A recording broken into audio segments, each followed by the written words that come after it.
6 terror attacks in 3 years, not one of them solved.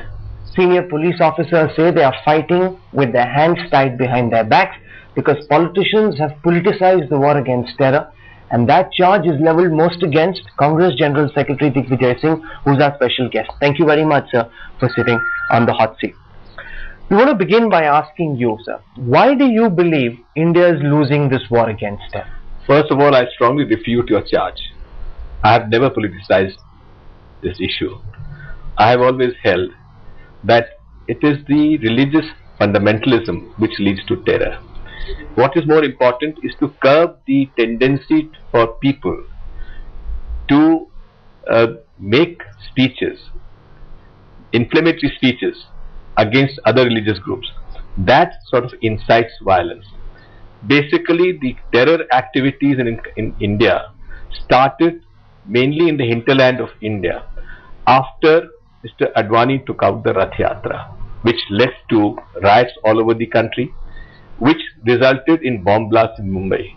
So therefore, it is wrong charge which you are leveled against because me. I'll tell you where the charge comes from. A very senior official in the police told me that we're not being able to comb, we're not being able to do the work that we want to do, because when we do it, when we go to places like Azamgarh, when we go to places like Batla House, people like Digvijay Singh step in and they make it seem as if the police is infringing human rights. This makes our job of fighting the war against terror very difficult, which is why we are losing.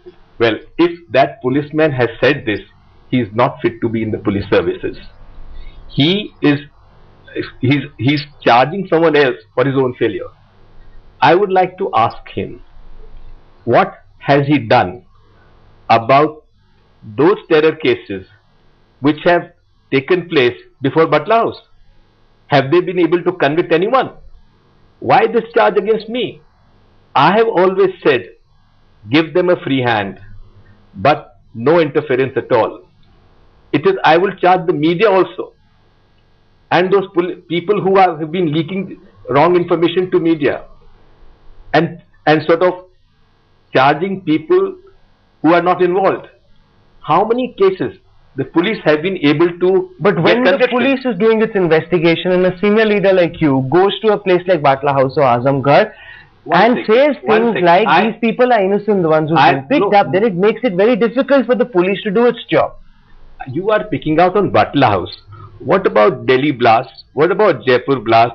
What about Ahmedabad blast? What about Pune blast? Let me ask you the question. What about Hyderabad blast? I have never interfered. So even in the Batla House, I have not interfered. They have gone ahead with the investigation. They have gone again in charge sheeting. Have I interfered? But the fact remains that if you see the photograph of those two boys killed, all those bullets were on the top of the head. How can that be in an encounter? That I have challenged the encounter, so why do you believe, sir, that we're losing the war against terror? Why are none of our cases getting cracked? Because of two reasons. Number one, our police to population ratio is extremely poor. We have to recruit more people in the police services, number one. Number two, our level of intelligence collection at the grassroots is absolutely minimal. At the same time, they are not trained for that. They are not trained in the modern technological innovations which have taken place. And number four, the lack of presence of Muslims in the police at that level who can gather information from the Muslim population. These are the basic reasons because of which we are... In the last few weeks, we've seen a major attack in Mumbai, we've seen a major attack in Delhi. Arun Jaitley and Sushma Swaraj believe that Mr. Chidambaram, who began with this Tough Man Act, that he would be the one who would clear India's internal security problems, has failed to deliver. You see, you can't charge.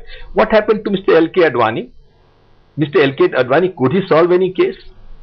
There were cases, the Afzal Guru, he was arrested by the paramilitary forces in Jammu Kashmir.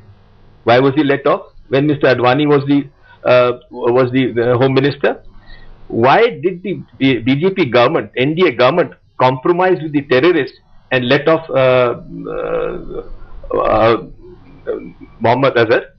Now, I don't want to go leveling charges against each other, but the fact remains that there is a need for introspection and the functioning of the police force of the state governments and the government of India, at the same time intelligence gathering of both and intelligence sharing at all levels. What would you have done differently if you were Home Minister? Well, I'm not the Home Minister.